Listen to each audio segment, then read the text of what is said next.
Hey there, this is Cross. And I'm PJ. And this is Words and Whiskey, a new podcast for veteran and novice readers alike. We tackle fiction novels and love to talk about what we're drinking. You can kind of think of us as your drunk weekly book club.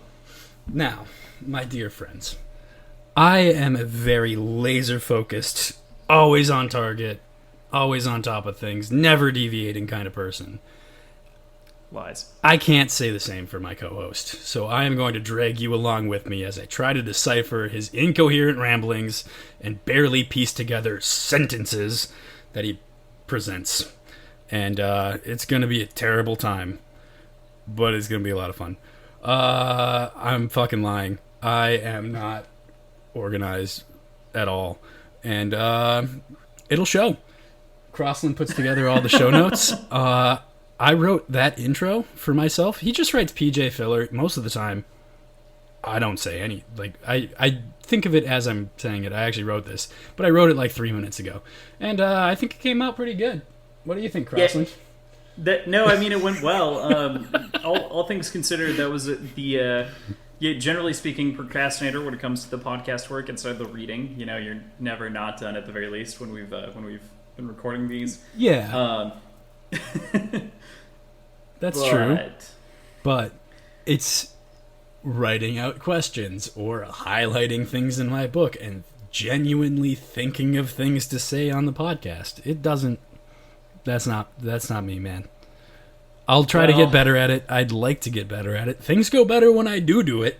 I know that, but things are so fucking crazy for me right now. I don't know why I'm doing this. So this is going to be presented as our first episode, but in all actuality, we are 15, 16 episodes in. Yeah, this is as far as recording 16. goes. So this is kind of us trying to present to you a more polished product. Yeah, in the intro episode, we're doing great. Yeah, I think it is. We're describing what's going on. Yeah. So anyway, let's push that aside and start talking about what we're drinking. This is not a heavy drinking night for me right now because I've got schoolwork. So I am drinking a Simcoe and Mosaic from Lupulin, and I say Simcoe and Mosaic, but I mean S&M. It's a beer called S&M. It is in a black can with a black textured diamond pattern label. And it's hilarious, and I love it. But just a New England IPA using Simcoe and Mosaic hops.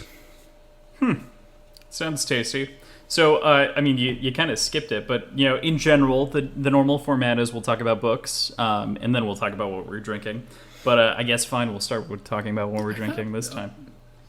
You usually do that part. Yeah, you did the transition. You stole it from me. You stole it from right underneath me on the first episode. So I am having, that sounds delicious, by the way, and aptly and funnily named.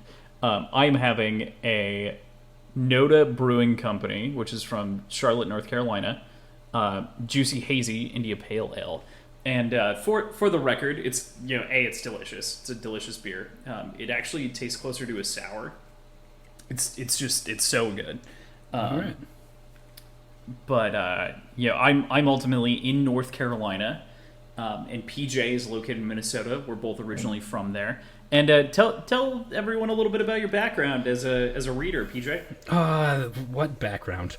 I guess that gets to the heart of why we're doing this project. Yeah, doesn't so it does. So I've always been a very slow reader. I've taken speed reading courses in the past, and they've never really helped that much. They've been incremental increases, but being slow at reading has really discouraged me from enjoying reading leisurely and recreationally. So I never really did. Prior to starting this podcast, it was like before high school was the last time I just read a book on my own.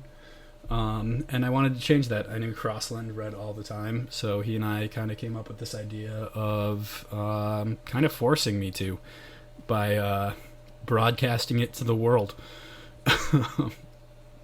And it's been good. It's been great. It's been so much fun. Yeah, I mean, you've read 2 books, so no, like acting like you're a winner at this point because you haven't created a habit yet. But proud of you. I'll take what's coming. I don't know. I'm enjoying it. Yeah. I'm really having a fun time with it, and I'm glad we started this. So that's my background in reading. In that there is no background in my reading, but I went to high school with Krossland. We graduated in 2012. I went on to pursue a physics degree, which I then used to, I didn't use to become a professional brewer. Before, now I'm back in school pursuing a second degree in mechanical engineering. So, still doing brewing, home brewing on my own, some part-time assistant brewer work, but ultimately focusing on engineering and now reading with my buddy Krossland. Yeah, I was going to say, so the podcast is kind of split up into 2 segments that way. You're really the pro drinker, so to say, and craftsman on that sort of thing. And I like to consider myself the pro on the side of the stories and in the way that and what we're reading and kind of fiction as we approach it. So I am really excited, obviously, to do this with you, and I think it's great. I grew up reading a shit ton of books. I read The Stand when I was 11. I brought in book series from outside to classes, and they bought them for the library. And I just was always stuck in books. That's mostly been my life. And so I love stories. I love sharing my opinions on them more than anything else, and making sure that you understand my opinion. Either you agree with it or you submit. So those are similar. That's pretty much my background. Other than that, working sales. You've been doing writing. No, I'm just kidding. I also write, and I do other things. So definitely have a creative outlet, and then also have something that supports me. I enjoy talking. Sales is talking, I guess. So that all works out. So with that, I think an apt thing to talk about is before we kind of wrap up this intro episode is what's your favorite story, PJ? And I don't expect you to pick a book. So, but any movie, story? TV show, whatever it is, just don't talk about cinematography. Talk about the story. Mr. Nobody. Okay, why? Great choice. Because of the branching that happens in it, and because of the jumping from different ages and timelines and... Intro the audience to Mr. Nobody. What is Mr. Nobody? So, Mr. Nobody is a movie a movie starring Jared Leto. And in this movie, he is the last mortal on Earth. Everyone else has... The humanity has figured out, essentially, how to live forever, how to not age. So he's going to be the last human to die of old age. And it's kind of his life story that he's giving to this reporter. But there's clearly 3 or 4 different timelines that he's following. Well, 3 timelines that he's following. And it's kind of up in the air as to which one is real. And I'm not going to spoil it beyond that. But it's really kind of a well-done weave of not really time travel, but branching paths and butterfly effect sort of science fiction. Yeah, it's totally butterfly effect. It's very much an unreliable narrator. It's this old 111-year-old man who's narrating the story to the reporter, like you said, and he talks and mixes things up. In reality, do we know which story he's actually talking about? Yeah, and we're kind of following his lives down the different branches if he had made different decisions. And it shows in all kinds of ways. So, yeah, good choice. Not talking about cinematography, but there's some really beautiful cinematography to it, too. Damn it! There's no cinematography in books, PJ. Sure there is. I'm just kidding. The other part of this is that we do. There's framing. There is framing. There's scene development. There's all kinds of things. The other part of this, and part of what we aim to do, is we aim to pick books, series, short stories that are going to be adapted in some fashion, or have been optioned. Not exclusively, but we also kind of want to talk about what that would look like on screen. So, it's kind of a side conversation, not the primary point, but definitely something we mention and will make mention of as books are developed into movies later down the line. Right. Exactly. Where are we at? That was my favorite. That was my favorite story. Krossland, what's your favorite story? My favorite. I'm gonna go book because I'm not a plebeian like some of us. No, my favorite book, and it has been for a very long time, is The Thief of Always by Clive Barker, and it is a brilliantly written book. It's Clive Barker is known for writing Hellraiser, and I'm sure most people will recognize, speaking of S&M, Pinhead, which is one of his primary characters that's written through a number of his short stories.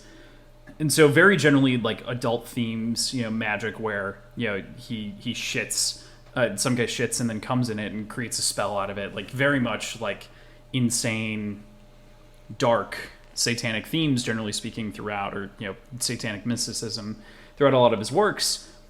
But The Thief of Always was, what if I wrote a kid's fable? Like, what if he wrote a kid's fable? So he basically took kind of the outline of Peter Pan and morphed it into something a little bit different. So The Thief of Always is about Harvey Swick, who's the main character, who runs off with a fairy, effectively, to the Holiday House. And the Holiday House is this wondrous place where each day, every holiday happens.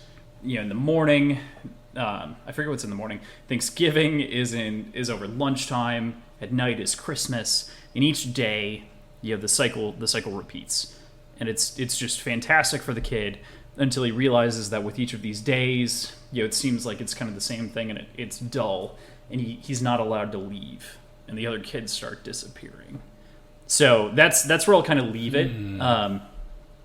There's something fantastical and mysterious about the house on the whole, as well as the creatures that live there that are kind of the servants to the every whim of the children, giving them anything and everything that they want. But that has always been my favorite story. Okay. It almost got dethroned a couple of years ago by Stephen King's Revival, but close second. All right. That sounds really cool. Mm-hmm. Maybe you'll read it at some point. It's like 200 pages. It's pretty quick. It's also, for any parents out there, it's a great intro for kids to horror because it has horror and thriller elements without being overly gory or horrific in truly jarring or shocking ways. It's just descriptive and thrillery in the same vein without being over the top. Okay. It's part of the reason I loved it growing up. Recently reread that. I think I reread it once a year. The first line of the book, this is stupid, we'll probably cut some of this. The first line of the book is, the great gray beast of February ate Harvey Swick alive. Yeah. Yeah. Anyway. What holidays in February? Valentine's Day. It's not really a holiday. But it's supposed to be like dull and drab and cold and awful, and so he's wishing to escape the great gray beast of February. Gotcha. Yeah. But yeah, that's my favorite story. Nice. So with that, I think it's time for us to outro out of this. I think that's a good. So with that, we hope that you enjoy our show going forward. The next episode that you're going to see in the feed is going to detail the first book we're going to be taking a look at. So we hope you join us on that journey. On our website, we post images and recipes. So we'll have we'll usually talk about what we're drinking. We'll always talk about what we're drinking, and sometimes we'll have sort of a theme to what we're drinking that night. But once in a while, we'll take pictures of the cocktails, and we'll post that along with the name of the drink and the recipe for it on there. Other random photos, along with calendar, our Instagram, our Twitter. So you can find us there. We'll see you there. Yeah, it'll be a really fun podcast, fun experiment. Get everyone to read a little bit more. That's the goal. Enjoy talking about stories and maybe getting drunk. But we drink. We encourage you to drink, provided it's healthy for you and you're not going off the deep end like we are. Mm-hmm. So we definitely encourage that. And so a note about that. We do talk about what we're drinking, but when we're talking about the book, we kind of keep it to talking about the book. Once in a while, we'll have like a rule where if they talk about drinking, we'll take a drink along with them. But for the most part, if you're not a drinker, don't worry about it. Like we're still gonna have a good time and really dig into the book and have a lot of fun with it. So don't worry that you're missing out on anything if you're not drinking. It'll be a fun time either way. Yeah. On average, we typically have like hour 40 shows, and maybe 10 minutes of that is spent on talking about what we're drinking right off the bat. Yep. Exactly. So, with that, we are Words and Whiskey. Thank you for listening, and we hope to see you next week. Thank you for listening to Words and Whiskey. We hope you've built up a tolerance to us. Subscribe to us on your preferred platform like Overcast, Stitcher, Spotify, iTunes, or whatever else you use. And check us out at our website, wordsandwhiskey.show. We filled our top shelf with our favorite cocktail recipes as well as other important information for you. Check us out on Instagram and Twitter at wordswhiskeypod. All those links and more can be found in our show notes. A 5-star rating on the platform of your choosing goes a long way to springing us up on them leaderboards and getting us noticed. We're just two dudes helping encourage people to read and get out of their comfort zone while thinking critically about literature. Thanks for listening, and we bloody damn better see you next week.